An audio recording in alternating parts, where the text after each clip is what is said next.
Renewable energy यानी वैकल्पिक रास्ते क्या हो सकते हैं क्लीन एनर्जी के लिए, इस पर हम बहुत पहले से बात कर रहे हैं और इस पर एक हाइड्रोजन का विकल्प भी हो सकता है। इसके लिए देश में बहुत कुछ किया जा रहा है जो न सिर्फ भारत के लिए बल्कि पूरी दुनिया के लिए एक रास्ता दिखा सकता है। और इसमें क्या कुछ हो रहा है, ये टेक्नोलॉजी कैसे काम करेगी, भारत किस तरीके से इस पर आगे बढ़ सकता है, इस पर हम बात करेंगे। हमारे साथ विनीत गोयल हैं, Steinbeis center for technology transfer India. Sir, कल एक MOU साइन हुआ है, उसके बारे में जानने से पहले मैं ये ज़रूर जानना चाहूँगा, जो बिल्कुल साधारण शब्दों में, कि जब भी हम वैकल्पिक रास्ते खोजते हैं क्लीन एनर्जी के लिए तो हमने बहुत चीज़ों पर पहले बात की है, सोलर पे बात की है, विंड पर बात की है, हाइड्रोजन पर बात क्यों हो रही है?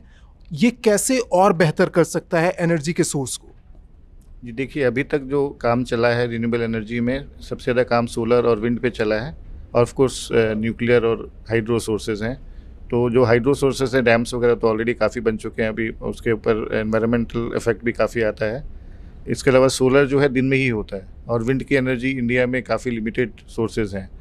तो हमको एक तो उस एनर्जी को स्टोर करने का साधन चाहिए ताकि हम रात में भी अपनी एनर्जी की जो हमारी रिक्वायरमेंट है उसको पूरा कर सकें।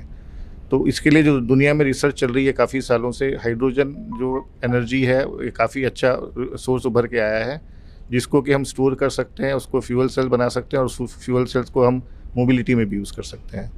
तो इसलिए जो हाइड्रोजन एरिया है, वो जो टेक्नोलॉजी जो आगे बढ़ रही है उसको हम लोग सबसे ज़्यादा यूज़ करके इंडिया की जो भी एनर्जी की रिक्वायरमेंट्स है उसको पूरा कर सकते हैं। सर, ये जो 2 MOU साइन हुए इसके बारे में थोड़ा मैं विस्तार से जानना चाहूँगा। ये जो 2 कंपनीज है इलेक्ट्रोलाइज़र को लेकर, साधारण शब्दों में ये क्यों जर्मन जो कंपनी है वारी जिसके साथ आप MOU साइन किया है वही क्यों?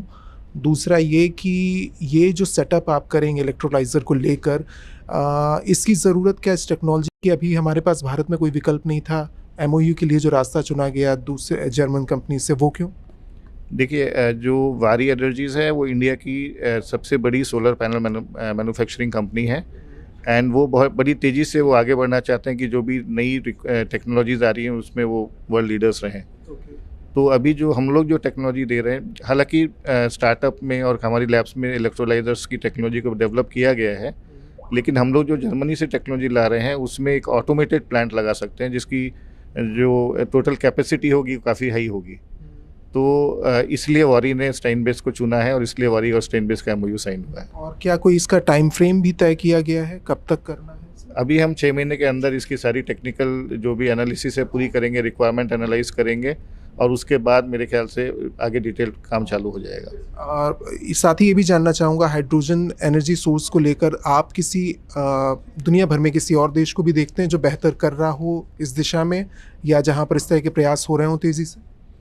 अगर आप देखें कि इस समय यूरोप के पास काफ़ी ज़्यादा प्रॉब्लम है एनर्जी की, बिकॉज रशिया से गैस सप्लाई बंद हो गई है। तो यूरोप का और इवन US का काफ़ी बड़ा फोकस है अफ्रीका में। अफ्रीकन कॉन्टिनेंट में सबसे बड़ा फ़ायदा ये भी है कि सोलर एनर्जी काफ़ी अवेलेबल है, इंडिया से भी ज़्यादा अवेलेबल है वहाँ पर, और सोलर एनर्जी काफ़ी यूज़ होती है हाइड्रोजन बनाने के लिए। तो वहाँ पर काफ़ी बड़े बड़े प्लांट्स लगाने की बात हो रही है। इवन स्टेनबेस का जो कंसोर्शियम है वहाँ पर 20 गीगावाट प्लांट सोलर हाइड्रोजन का बनाने की बात चल रही है, ताकि वहाँ से हाइड्रोजन जनरेट करके उसको लिक्विड फॉर्म में यूरोप में एक्सपोर्ट किया जाएगा। सिमिलरली अगर आप देखो US गवर्नमेंट ने अभी डिक्लेयर की अपनी पॉलिसी जिसमें कि वो काफ़ी ग्रांट दे रहे हैं हाइड्रोजन एनर्जी को बनाने के लिए।